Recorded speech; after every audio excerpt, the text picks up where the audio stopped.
నమస్కారం. తెలంగాణలో వివిధ జిల్లాల్లో క్షేత్రస్థాయిలో జరుగుతున్న అభివృద్ది కార్యక్రమాలు, ముఖ్య సంఘటనలు, తాజా వార్తలతో మన విలేకరులు ఎప్పటికప్పుడు అందిస్తున్న నివేదికలు వింటున్నాం. ఈ రోజు నల్గొండ జిల్లా నుంచి మన విలేకరి జి రామకృష్ణ గారు అందుబాటులో ఉన్నారు. నమస్తే రామకృష్ణ గారు. నమస్కారం అండి. నల్గొండ జిల్లాలో ఇటీవల జరిగిన సంఘటనలు, కార్యక్రమాలు ఏంటి?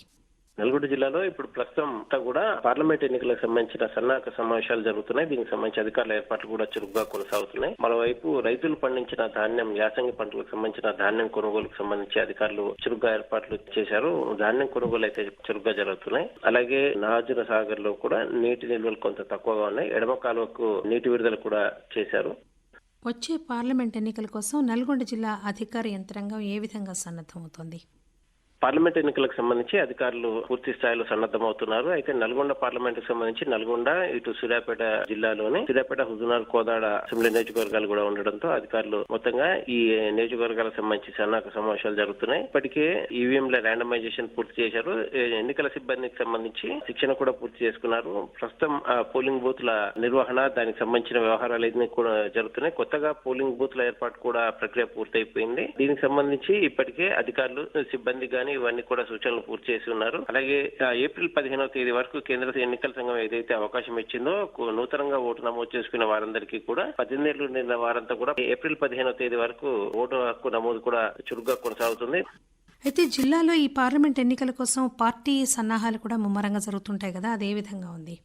పార్లమెంట్ ఎన్నికలకు సంబంధించి ఒకవైపు ఎన్నికల సంఘం ఆధ్వర్యంలో ఏర్పాట్లు జరుగుతుండగా మరోవైపు పార్టీలు కూడా పూర్తి స్థాయిలో సన్నద్దమవుతున్నాయి. ఇప్పటికే కాంగ్రెస్, బీజేపీ అలాగే టీఆర్ఎస్ పార్టీ తరఫు అభ్యర్థులను కూడా ప్రకటించారు. వారంతా కూడా తమ ప్రచారాన్ని ప్రారంభించే దశలో ఉన్నారు. అయితే వారంతా కూడా ప్రజల్లోకి వెళ్లే విధంగా ప్రణాళికలు అయితే రూపొందించుకుంటున్నారు. ఇటీవల బీఆర్ఎస్ కార్యనిర్వాహక అధ్యక్షులు కేటీఆర్ కూడా నల్గొండలో పార్లమెంటరీ స్థాయి కార్యకర్తల సన్నాహక సమావేశాన్ని కూడా నిర్వహించి కార్యకర్తలకైతే దిశానిర్దేశం చేశారు. అలాగే బీజేపీ తరఫున పార్లమెంట్ అభ్యర్థి శానంపూడి సైదిరెడ్డి కూడా ఇటీవల నల్గొండలో 2 సార్లు కార్యకర్తలతో సమావేశం కూడా నిర్వహించారు. మరోవైపు కాంగ్రెస్ పార్టీ అభ్యర్థి కుందూరు జయదేవ్ కూడా నియోజకవర్గ వ్యాప్తంగా కూడా పార్టీ శ్రేణులను కూడగొట్టుకునేందుకు అన్ని నియోజకవర్గ ఇన్ఛార్జీలతో కూడా సమావేశం అవుతూ అభ్యర్థిత్వాన్ని బలపరుచుకునే ప్రయత్నంలో ఉన్నారు.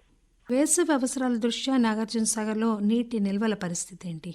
నాగార్జున సాగర్ లో నీటి నిల్వలు ఆందోళన కలిగిస్తున్నాయి. వేసవి అవసరాలకు తగ్గట్టుగా అయితే నీటి నిల్వలు లేవని చెప్పవచ్చు. ఎందుకంటే నాగార్జున సాగర్ పూర్తి స్థాయి నీటి మట్టం 590 అడుగులు, ప్రస్తుతం 513 అడుగులు మాత్రమే నీటి నిల్వలు ఉన్నాయి. కేవలం డెడ్ స్టోరేజ్ కి 3 అడుగుల మేర మాత్రమే నీరుంది. 3 అడుగులు దాటితే నీటిని వినియోగించుకునే దానిపై అయితే కొంత ఇబ్బందికరమైన పరిస్థితులు అయితే ఉండే అవకాశం కనిపిస్తుంది. కృష్ణా నది యాజమాన్య బోర్డు తీసుకున్న తుది నిర్ణయం పైన ఆధారపడి ఉంది.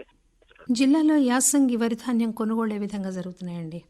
నల్గొండ జిల్లాలో యాసంగి వరి ధాన్యం కొనుగోళ్లు మార్చి 29 నుంచి ప్రారంభమయ్యాయి. దీనికి సంబంధించి జిల్లా వ్యాప్తంగా కూడా 370 కొనుగోలు కేంద్రాలు ఏర్పాటు చేశారు. 5,40,000 మెట్రిక్ టన్నుల ధాన్యం మార్కెట్ కు వస్తుందని అధికారులు అంచనా వేశారు. దీనికి సంబంధించి జిల్లా వ్యాప్తంగా కూడా ఐకేపీ అలాగే మహిళా సంఘాలు, వ్యవసాయ సహకార సంఘాల ద్వారా కూడా ఈ కొనుగోలు కేంద్రాలను ఏర్పాటు చేశారు. అయితే వేసవి దృష్ట్యా అక్కడక్కడ కొంత ఇబ్బందులు తలెత్తే అవకాశం ఉన్నందున జిల్లా కలెక్టర్ తో పాటు రాష్ట్ర స్థాయిలో కూడా దీనిపై కూడా పూర్తి స్థాయిలో సమీక్ష జరుపుతున్నారు. ఎక్కడ రైతులకు ఎలాంటి ఇబ్బంది లేకుండా ఏర్పాట్లు కూడా చేయాలి. అలాగే కొనుగోలు కేంద్రాల్లో షామియానాలు అవన్నీ కూడా ఏర్పాటు చేయాలి. తాగునీటికి సంబంధించిన వసతి కూడా ఏర్పాటు చేయాలని చెప్పేసి అధికారులు ఇప్పటికే ఆదేశాలు జారీ చేశారు.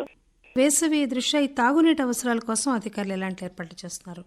వేసవి దృష్ట్యా తాగునీటి అవసరాల కోసం అధికారులు గత నెల రోజులుగా ప్రయత్నాలు చేస్తున్నారు. మనకు ఉన్న సాగునీటి వనరుల్లో నీరు పూర్తిగా ఇంకిపోవడంతో ప్రత్యామ్నాయ నీటి వనరులపై అధికారులు దృష్టి సారించారు. బోర్లన్నింటినీ కూడా రీఛార్జ్ చేయించడం, చేతి పంపులను కూడా రిపేర్ చేయించి వాటిని అన్నింటినీ కూడా వినియోగంలోకి తీసుకొచ్చారు. మరోవైపు నాగార్జున సాగర్ లో కూడా నీరు తక్కువగా ఉండడంతో ఎడమ కాలువ ద్వారా ఇటీవల నీటిని కూడా విడుదల చేశారు. ఈ నీటిని కూడా కొంత పొదుపుగా వాడుకోవాలని అధికారులు సూచిస్తున్నారు. ఎడమ కాలువ ద్వారా రిలీజ్ అయిన నీటిని సమీపంలో ఉన్న చెరువులను కూడా నింపుతున్నారు. నల్గొండ జిల్లా నుంచి మన విలేకరి జి రామకృష్ణ గారు అందించిన నివేదిక అది. థ్యాంక్ యూ రామకృష్ణ గారు. మరొక జిల్లాల వార్తలతో మరోసారి కలుసుకుందాం. అంతవరకు సెలవు. నమస్కారం.